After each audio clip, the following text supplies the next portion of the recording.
Awesome. Amazing. Wow. That was great. Well, I guess we're starting. Good evening, everybody. Now, officially, welcome to the Run With My campaign kickoff. Yay! So, some of you know me, some of you don't. My name is Joel Chala, and I'm your MC for tonight, the MC for tonight's event. I'm also a parent in the USD, as many of you are. My daughter is now a sophomore at Berkeley High. I am very excited to be part of my campaign for school board. The minute Mike asked me if I wanted to be his campaign director, I said, of course, dude, sign me up. No idea what campaign director does or do. It's just, I figured that with all of this smart group of people around me, we will figure out how to get this off the ground and running, and we will get someplace that we want to get to. So, and also that brings me to the point that some of you know that we got into the race a little bit late. Mike actually did not decide to get in until he learned that current president, Yuri Appel, was not running for re-election. So that is a bit of a challenge for us, running this campaign in a very short time. But I'm so convinced, what I've seen so far, that because Mike has a great vision, and also all these volunteers have so much enthusiasm and energy, there is no way we're not gonna run a successful campaign. This is gonna be great. So Mike, how do I know Mike? Mike and I have been very close friends since our girls met at BAM when they were in kindergarten. We both got involved immediately with the PTA there. I was a VP for Latino Affairs, and Mike was a VP for Asian American Affairs. We bounded immediately. We shared the same commitment to our quality of education. I was a teacher in Cuba, so I kind of, totally identify with the education and what it does for the community. And that was the main thing that got us together to start with. Mike, actually, and his wife, Liz, who's also here in the meeting, were always an inspiration for all of us, all the other parents volunteers. Their dedication to the school in Berkeley, the schools in Berkeley, it's just never ending. Between them, they have helped green BAM's campus, remodel the staff lounge, which you guys saw some pictures of. We built a shed for equipment at King Track, and they have spent countless hours fundraising, chaperoning dances, organizing potluck for Teachers Appreciation Weeks, staffing carnivals, and bringing cultural events to school, like the photo show with the lion dance, which we all were looking forward every year for that to happen at BAM. We always wonder, though, how can they have full-time jobs, raise 3 kids, be raising 3 kids, volunteering so much on the schools and in the community? It's just incredible, the amount of energy they have. The district is definitely very lucky to have you guys. So thank you, Liz and Mike. And with that being said, and with no further ado, let me introduce you Beatriz Leiva, who's a current school board director. So Beatriz, the mic is yours. Gracias. Thank you for having me. First, thank you for inviting me to say a few words. As a sitting board member and transitioning off after 12 years, I take very seriously the endorsement of candidates for the school board. I'm here to share with Berkeley voters that there are more than enough reasons to vote for Mike Chang. Besides being an involved parent in Berkeley Unified, Michael has demonstrated he cares not only about his children, but also about the children of Berkeley by continuously being involved in public education. He's an experienced civil rights attorney with the U.S. Department of Education and teaches both law and ethnic studies at the University of California, Berkeley. His experience and breadth of knowledge in civil rights is valuable to the district, as we know that the systemic barriers of opportunity have plagued the school district for years. While many great programs and efforts have been made throughout the years, including the 2020 vision, the local control accountability plan, the distant learning plan, and now the new learning continuity and attendance plan, we still have a lot of work to do, and Mike is the right person to be on the school board and to continue the work that both Judy and I have been focused on: equity and quality education for all students and the welcoming of all of our families in our schools. Judy and I have put forth a resolution and a plan with the superintendent to hear from the public on how we can redirect funds that are targeted for school resource officers to programs and pathways that meet the needs of our students instead of police activity engagement. Mike's work on Berkeley Police Review Commission will be just as valuable in helping us redirect the funds to where they're needed and how to prevent the school to prison pipeline. He will listen to the community, bring his knowledge and relationship with the Berkeley Police to this important conversation and plans that will need to be made this school year. Both Judy and I will be working with the superintendent in doing town halls to listen to the community, our youth, our parents, and staff, and how we can get the services our students need and as far away from police engagement, and instead support our students through college and career pipeline and pathways for our students' better health. This is work will begin, and we know we need Michael on board as an elected school board member to continue this work and this focus. I have endorsed Michael, and I've also given the maximum of $250 to his campaign, as I strongly believe that the school board diversity is important, as it has been a long time since the school board has had an Asian American on the board who has civil rights experience and ethnic studies. And secretly, I hope one day that Berkeley Unified will make one day a small school at Berkeley High dedicated to ethnic and women's studies for our students. You all know that we have strong leadership and voice to our Berkeley High students, and it doesn't fail that every year they will come out and demonstrate and tell us when things are not right. They value the quality, equitable education for all of them. Their safety and humanity is a value in Berkeley Unified. We need board members like Michael that believe in youth and will advocate for their needs on a public level. So I invite you to donate. Donate as much as you can. Donate $5 or up to the $250 for a single person or $500 as a couple. And I think Joel will probably share on the chat box in some place where you can mail your check and give. Please give generously, and good luck, Mike. Excellent. Thank you, Beatriz, for your words. Muchísimas gracias. Yeah, we're so excited that you were able to make it tonight. All right. That's all right. So what we're going to do, we're going to go ahead and show our new campaign ad that we filmed last week. All righty, buckle up. Oh my God. Can't wait. Our students have seen huge changes to their education. Our teachers and staff continue to face difficulties staying safe and healthy while trying to provide the best education they can for our students. My name is Mike Chang, and I'm running for Berkeley School Board to keep our students and teachers safe and to make sure every child in Berkeley receives a first-class education, even during the pandemic. As a civil rights and education lawyer, city commissioner in ethics studies and legal studies lecturer at UC Berkeley, I bring to the school board years of experience in education, law, and civil rights. This November 3rd, we all have an important decision to make for our students and teachers. Will you run with Mike?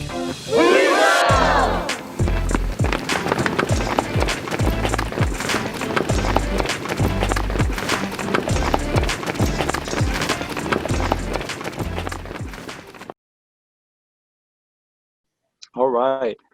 Then it's for our man of the hour, Mike Chang. All right, There we thank go. you so much. Take it, Mike. Hello, beaming from Berkeley, California, out to the world there. This is so great. I see my friends from Berkeley. I see friends from Vassar out in the East Coast. My brother is out here, and I have some new friends that I'm meeting too.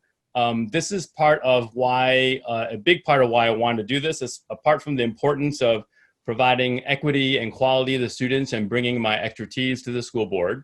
It's also about engaging with folks in the community and engaging with folks outside of here as well. But I think that education is community, and this crew of people in particular that are on the call today, they really represent that. We've met our closest friends through volunteer activity at the school, working for the PTA and just doing classroom volunteerism and working on the PTA executive board. We've met such great people who are so dedicated and fun, and that is part of the adventure. So we're running to win. We're winning, but either way, it's about the process, about getting there and getting our message out. So as many of you know, I'm an education law civil rights attorney. I have subject matter expertise on issues of school to prison pipeline concerns, sexual harassment in schools, culture and climate issues in schools with regard to disability access as well. Given what's going on right now with shelter in place, we all know that teachers and school districts have many steep challenges to address in the short term. I want to make sure to be there to help the Berkeley Unified School District to navigate these short-term challenges, but also to ensure that these challenges don't turn into a further reproduction of systemic inequities that are present in Berkeley Unified. As great as the city is, and I love this city, I grew up in the upper Midwest. I came out here 25 years ago and I was like, oh my God, Berkeley, I'm gonna stay here. This is my home. I know lots of folks are like this too, you're transplants. There's oftentimes I joke that it seems like everybody is not from Berkeley. They're from outside of Berkeley. But we have met a core of true Berkeley people also that are not just born and bred Berkeley, but also from outside of Berkeley. And Berkeley is a progressive town, and I want to be there to plan and be a part of its progressive future to ensure that this model continues. Aside from being an education law civil rights attorney as Beatriz, and thank you so much, Beatriz, for your lovely support of me and your comments in support of my candidacy is so much appreciated, and everybody, of course. But Beatriz noted that I'm also an ethnic studies lecturer and also a law lecturer. The perspective of intersectionality across race, law, race, gender, disability, LGBTQ status, these are absolutely critical to having not only an equitable educational model and educational outcomes, but also quality.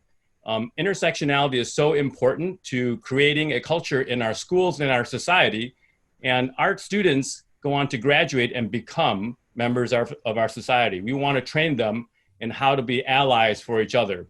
And that is so important to our educational system in terms of integrating an ethnic studies type of language that also supports a restorative justice-based viewpoint on policies and procedures in schools.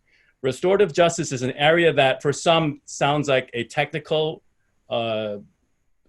perspective or maybe an abstract thought, but the analogy to policing would be helpful here, I think. And as a commissioner on the Police Review Commission, we're actively working on this. Most recently, I've been on the Use of Force Subcommittee on the Police Review Commission.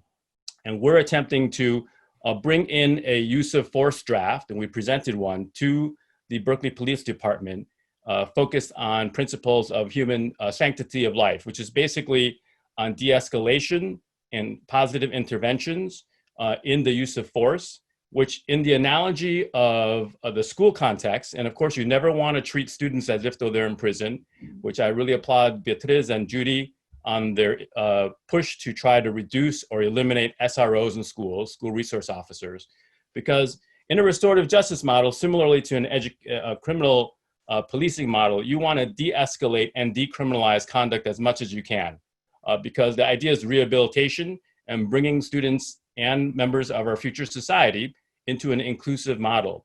So in the school district, I will support and I'll advocate bringing in my expertise in this area, given my job at the U.S. Department of Education's Office for Civil Rights.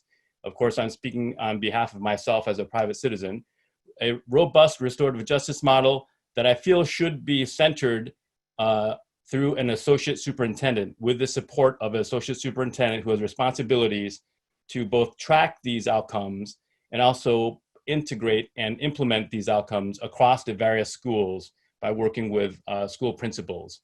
So a restorative justice model will not only reduce culture conflicts, such as the sex harassment problem that we have in our school district right now that needs to be further addressed and managed at the district level, but also to mitigate the race disparities in our district right now. Despite Berkeley being a progressive town and having that viewpoint of itself, African-American students are 6.1 times more likely to be suspended or expelled than white students. At the same time, white students are 1.7 more times more likely to take an AP class than an African-American student.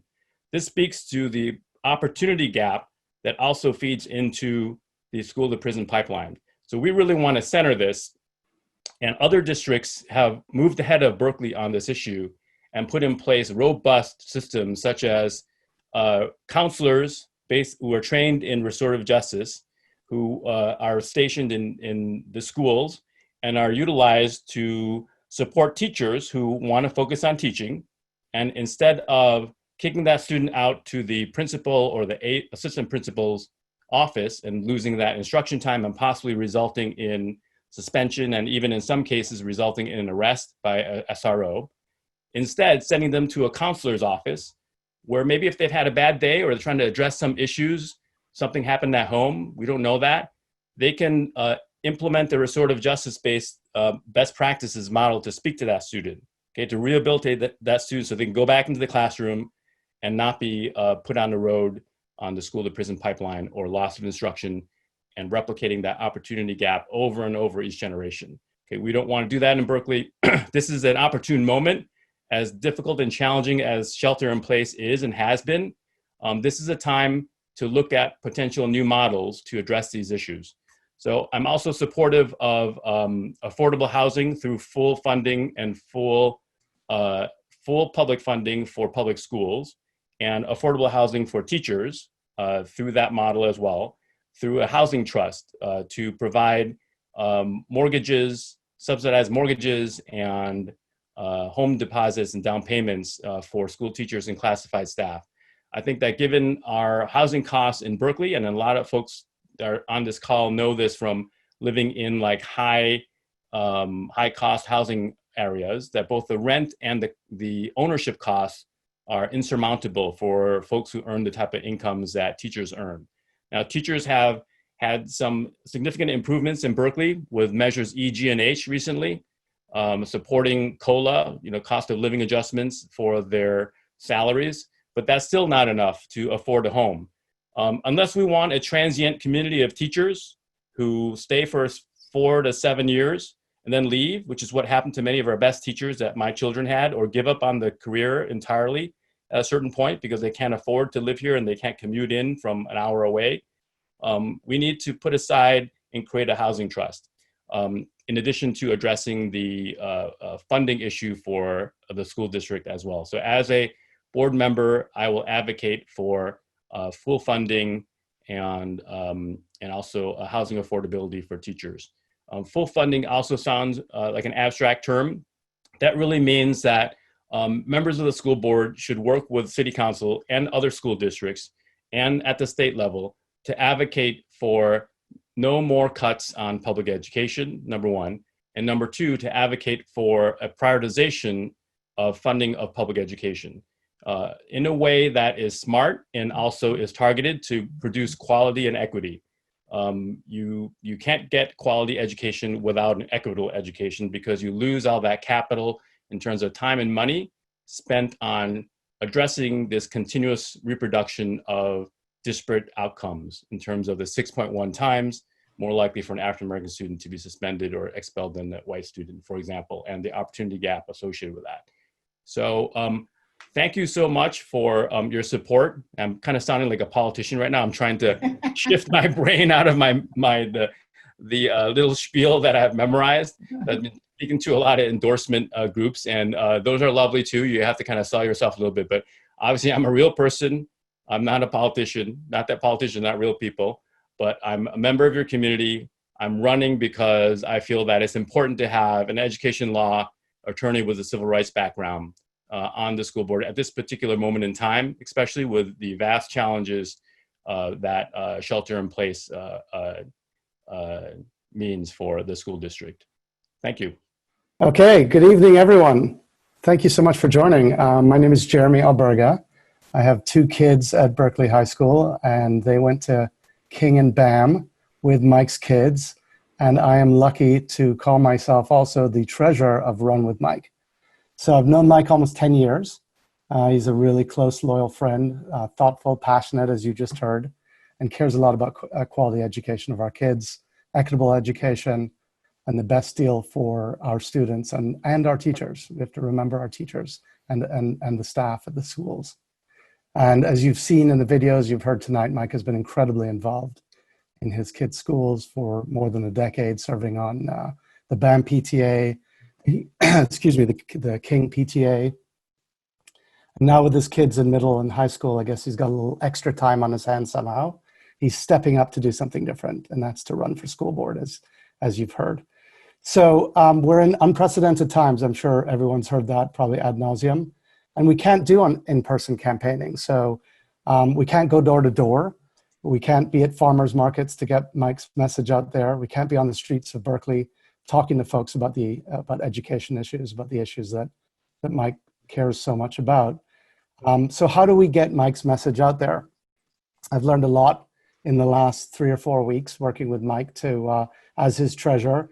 I've learned that the campaign finance laws in this country are unbelievably complex and burdensome. But I've also realized that it's really expensive to run a campaign, super expensive. Mailers are super expensive. Pamphlets like these that we've printed that are going to go out to several thousand households here in Berkeley. Yard signs are expensive, and you heard Lawrence talk about Facebook ads. Those are going to be targeted to voters here in Berkeley. This all costs a lot of money. So tonight, I am wrapping up my spiel, I promise.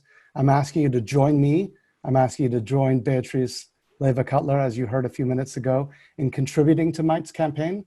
If everyone on this call would give something, whether it's the maximum $250 or $20, it'll go a really, really long way in helping us to get the word out and to share Mike's message for improving BUSD.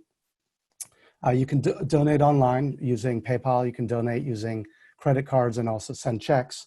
I think we can see on the screen here the donate button. So I'm asking you tonight to join me, to join Beatrice, to join many, many other people in supporting Mike for this important run. He's dedicated, he's passionate, and we're behind him. So I'm asking you to donate and help us and join us and run with Mike. Thanks so much. I really appreciate you joining tonight. When we have donations coming in, there's also many other ways to really help with the campaign if money is not a way they could be able to offer. We're going to first start off with Jamie. Jamie, would you like to walk us through with social media? Sure. So we have a Facebook page that a couple of you guys might have seen because that's where we hosted our Facebook event for this event. It's Run with Mike Chang, like facebook.com/Run with Mike Chang, or if you just Google or search on Facebook Mike Chang for Berkeley School Board, you should be able to find it. And that's probably where you'll be able to find up-to-date information on, like, if we're having flyering events, maybe some more online events like this, or just to learn more about Mike, and you can share them with your friends and other potential voters. And so, yeah, it's a good way to just like get some bits and pieces about our campaign and keep up to date with us all the time. We also have a Twitter page, Run with Mike 2020, and there you can also get more up-to-date information and like hear more about our campaign. Yeah. And I just see on the chat that we are $1,000 more in donations just during this presentation. So thank you. All right. And now when we go on to, any campaign, it's not just going on social media, not just the money, but also going onto the field. And you can contribute on a lot of different ways. So if you go to this link over here, tinyurl.com/Mike Volunteer, we'll also drop the actual other link in the chat box as well too pretty soon. You have 6 different ways of really kind of helping us as a volunteer. You can display a yard sign, text bank, recruit more volunteers, use social media like how Jamie has explained previously, dropping off flyers, and even hosting virtual house parties. So something like what we're doing right now, if you're willing to also host your own virtual house party where you get to invite your friends, invite family, invite any connections that want to hear Mike speak, we're more than willing to schedule Mike to go out there and speak to y'all, help raise funds and help to recruit more volunteers, but most of all, get Mike elected because he's the guy that we need to have on our Berkeley School Board. And this is how our flyers look like. It's going to change over time as we get more endorsements, put a little bit more material onto there, or less words, so to speak. But you'll most likely be seeing this around your local neighborhood and also even your neighbors too. So definitely when you see it, you know that a volunteer has dropped by your house and dropped off in your front porch or at your door. Alrighty, so I'm Rose, I'm another volunteer, and I just want to encourage everybody to take a few minutes and send over a selfie support video if you guys can after this meeting or sometime during this campaign. Caitlin will talk about how you can go about that. Yeah, so if you're interested in supporting Mike by submitting a short, like 30-second video about why you believe in his campaign, you can email this email, runwithmike2020@gmail.com, and we can provide a few instructions for you on how to get your video to us. And then in the future, we're going to compile them and put them on our website so that people who come to the website can see them. And this can also be a resource if you're interested but aren't quite sure how to create your video. There will shortly be videos up to use as examples. Now, a great example is actually provided by the Judy Appel, but instead of watching a video, we actually have Judy that has just joined us. Judy? Well, I will just say that I am very excited that Mike is running for school board. I think that the board could really use somebody with your experience, both like topic-wise, like the areas that you've worked on in your profession, as well as being an active parent. And so I'm just really excited about you being on the board. I'm excited about your furthering the work on restorative justice and really helping to address a lot of the inequities that still exist in our district. You know, I've been on the board for about 8 years, and Beatrice has been on for 12 years. And I feel like we both, as well as the current board members, are very committed to a lot of things that Mike believes in. And I think that having that expertise and that different perspective on the board will help move us that much further. So I'm just really excited about you, Mike, and I'm excited about working on your campaign. I think that it's great that you have a lot of people working for you, because the main thing is going to really be, you know, to have just so everybody can hear about you and know about you. So I just think it's great that you have gotten this many people together to get trained and, you know, that want to work on your campaign. Thank you so much, Judy. And I feel so blessed to have all these people working on the behalf of my campaign, but also for equity and quality for students.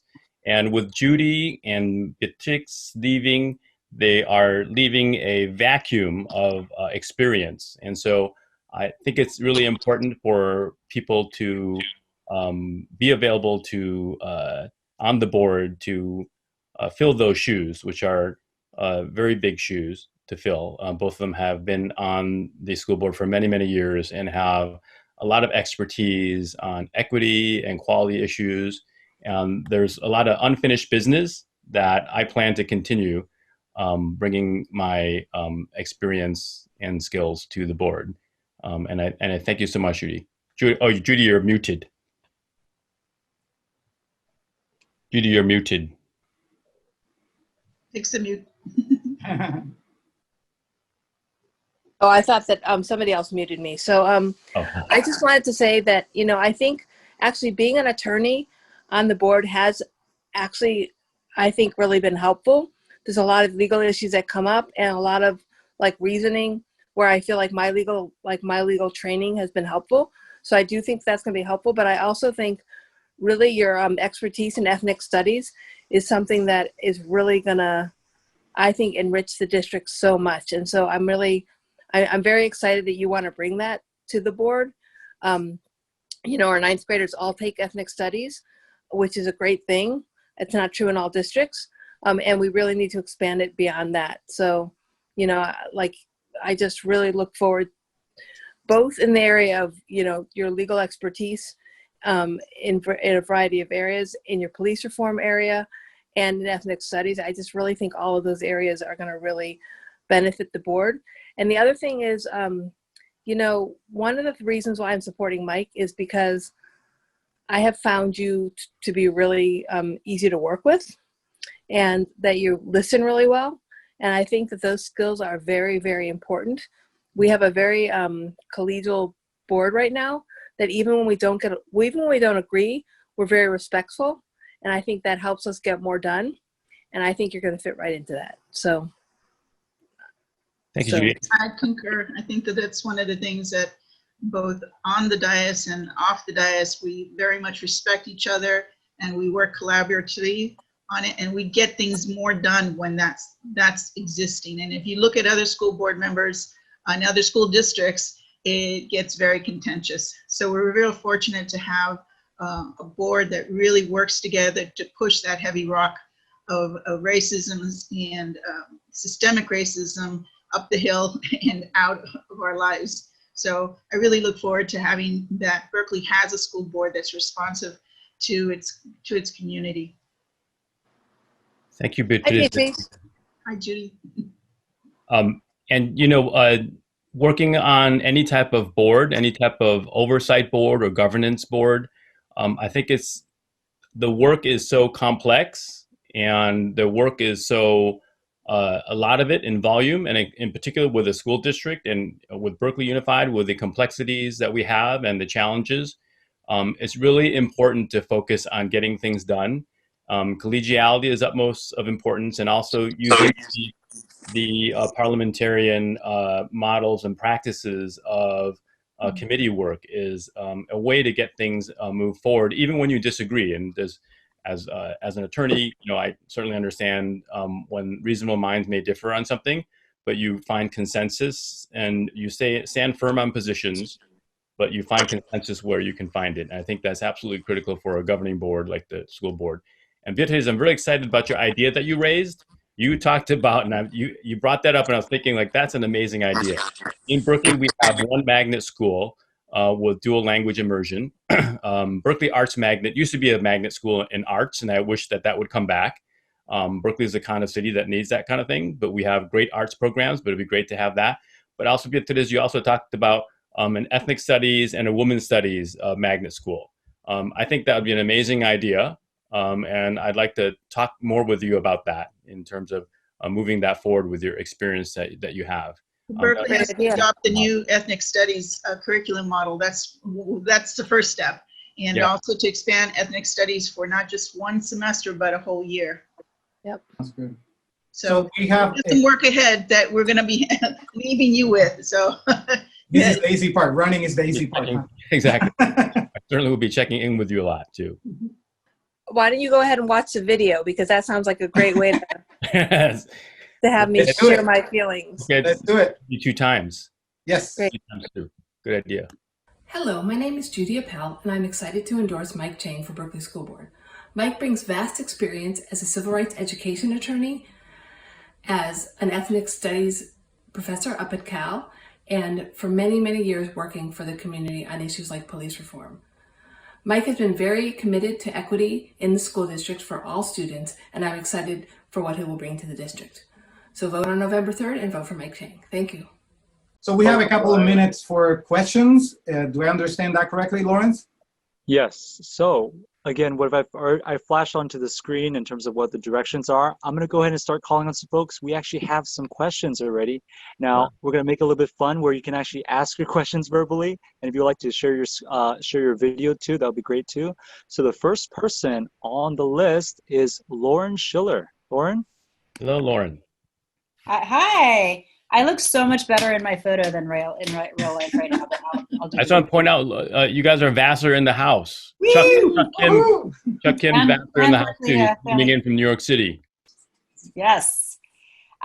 So my question for you is, I like your concrete approach to the challenges. And I'm wondering if you could tell us what motivated you to run and what your vision is for Berkeley Unified. What are you going for? Yeah, thank you. Why? What motivated me to run is that, I have 3 kids in the district, and I deeply care about this city. As I said, when I landed here in 1995 from Chicago, I was like, oh my God, I've landed in paradise. And I never wanted to leave, and I plan to stay here forever. And I love the city, and any city's education system is absolutely critical to its culture and its health. And I think there's so many things, just being someone who's on the compliance side on my day job, and seeing some of what was happening in the last 2-3 years in the district raised some concerns for me, in the sense of I think that they could continue to have good school board members and get assistance and help in that sense. And the school board members have been great, and they've done great work. We have a new superintendent now. And he comes from that I've worked closely with previously. I think there's a lot of energy that he comes from that I'd like to work with him. I've also reached out to the mayor, who's endorsed me too. My expectation is that the city work closely with the school board and the superintendent, because the educational system is so critical to the health of the town itself, the city itself of Berkeley. It's not something that should be just managed by the school board working with the superintendent. I'd like to see the mayor involved even more so than he already is.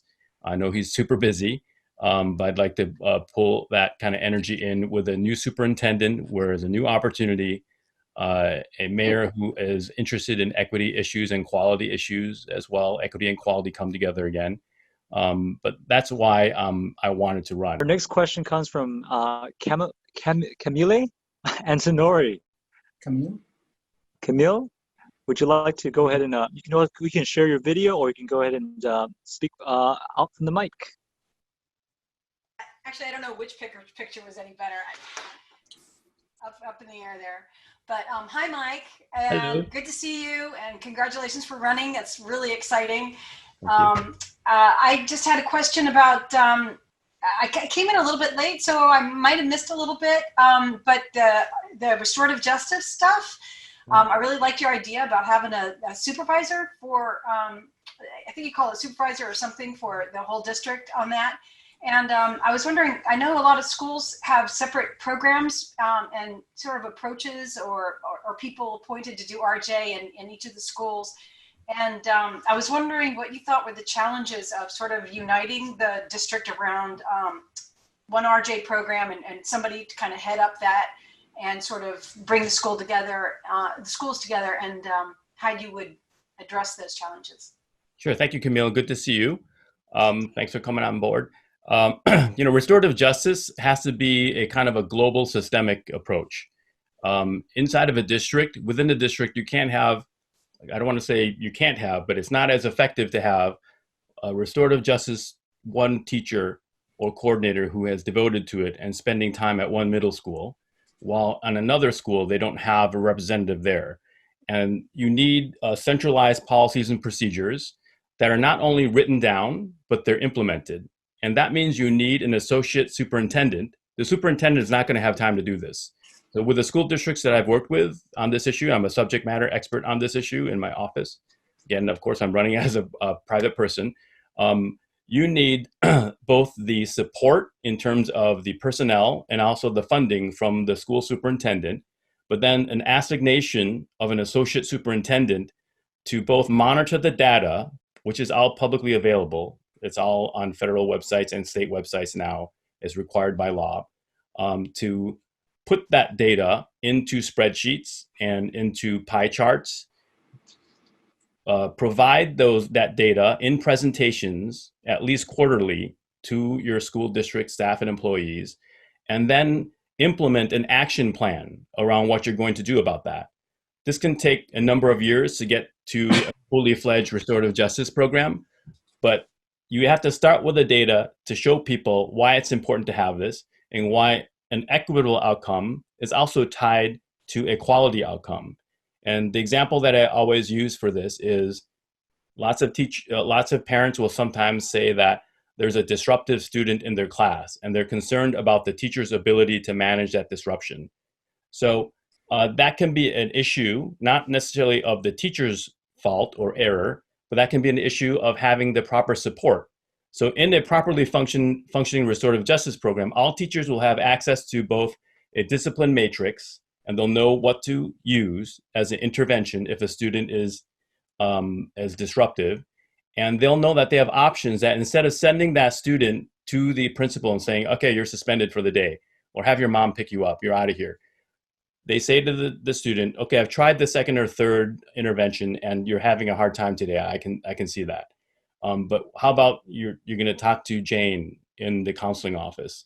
Okay, the kid gets a hallway pass, goes on to the counseling office with a counselor who's trained in restorative justice, and has a meeting with that student, maybe chills out there for a little while and talks to that counselor, and that counselor is able to put in place the best practices that teachers and our educators are so smart at and know much more than I do as a compliance attorney. But that is already there. That kind of subject matter expertise and that knowledge has been there for at least 10 years. The teachers who are on this conversation right now know that's been out there. It needs to be supported, though, at a superintendent level, and then assigned again to an associate superintendent to have true implementation across the school. And that will have a pretty quick, actually, consequence in terms of reducing disparities, in terms of raw numbers. It won't reduce the rate of disparity if you're talking about race. It will reduce the raw numbers. I've put this in place in a number of districts. So instead of suspending, go to restorative justice, do other interventions to help the student navigate what's going on with their feelings that day or what happened at home before they got to class. So these are pretty straightforward. It just needs political will, and it needs further support from the people who care about it. I'm going to go ahead and move on to Rachel Astroy. Rachel Ostro. Hello, Rachel. Ostro. Ostroy. In the house. All right. This is a collaborative question from our group. So our question is, if is there anything that you would have done differently if you had been on the school board the past few years? And would you have involved students more? And if so, how? You trying to get me in trouble with Judy and Beatriz? Not intentionally. Just like if you had another voice. I mean, it's only one voice. So. Okay. Tommy's there too. By the way, Tommy is a very fast runner. Try to you can't keep up with them. Yeah.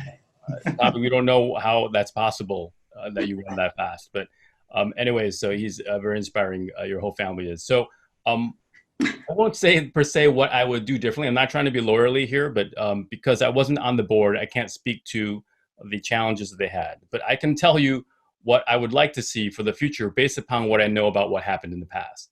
One large concern for me was the way that the Title IX coordinator issue was handled at Berkeley Unified. That was very disappointing to me to hear that 2 years down the road, they had a Title IX coordinator who was hired and then quit. I think that that was an issue of mismanagement by the district. And while I am conflicted out of Berkeley Unified cases because I have children in the district, I was aware of the case, having friends who led on that case with the district and managing the sexual harassment. And I think it's fair to say that there was a problem there. The fact that it got to the level where students were posting things on bathroom walls, and also students were taking measures into their own hands because they felt they were not being heard by creating sexual harassment groups on campus, and that parents felt they had to get involved because they were worried about the culture for their daughters, and also I would argue it's for their sons too. Regardless of who the alleged perpetrator or alleged person of misconduct is, boy or girl, again, in a restorative justice model, you want everybody to be on the same page of what inclusivity and empathy means and allyship. And I know that Berkeley does a lot of talk about this. We're a progressive town under the diversity and inclusion model as well. But we have to work better at the systems that are put in place. I can't place blame exactly why the prior administration under the prior superintendent, if there's any kind of blame to be laid, I'm not looking for blame, but that was a failing. And if I were sitting on the board, I would certainly tell them, I'm not, and I'd speak to the superintendent. I would say to him, listen, I'm recused from this case, but I'm certain that my office would be looking at this case. And if they were looking at this case, you need to put in the proper systems and procedures to make sure that your Title IX coordinator is properly supported so that that person doesn't feel overwhelmed and then quit. So I think it's a support structure issue. And again, when you have a fully robust restorative justice system, programs with policies and procedures and staff assigned with performance review assignations to improving such, that person, that Title IX coordinator, there should probably be two of them, will feel supported and have the support of the administration. That's just one example of what I think could have been done in terms of what if going into the future on the board, I would help to support to ensure that get a Title IX person on board, but with full support so they don't feel overwhelmed and then quit. That's a big problem. So that's probably the big red flag for me that I saw. But on the disability side too, I'd like to see support for the special ed teachers, et cetera, to have the proper support. And you're gonna have a lot of challenges with shelter in place. with remote learning. And I think that all school districts are going to have a hard time with this. So I want to be fair to some degree, but I also want to make sure that out of fairness that we're fair to all students as well, and are careful about how we put our policies and procedures in place to support such. Thanks. So that really concludes our questions and also conclude our event. We just want to thank everyone for coming tonight. And the biggest question for us today, and also for your neighbors, is, will you run with Mike? We will. There you go. Wow. Thanks for calling in, everyone. Thanks, Thank you everyone. so much. Thanks for all your support Thanks and the time. I know you had long days, and you're back on Zoom again. So thank you so much. I appreciate it.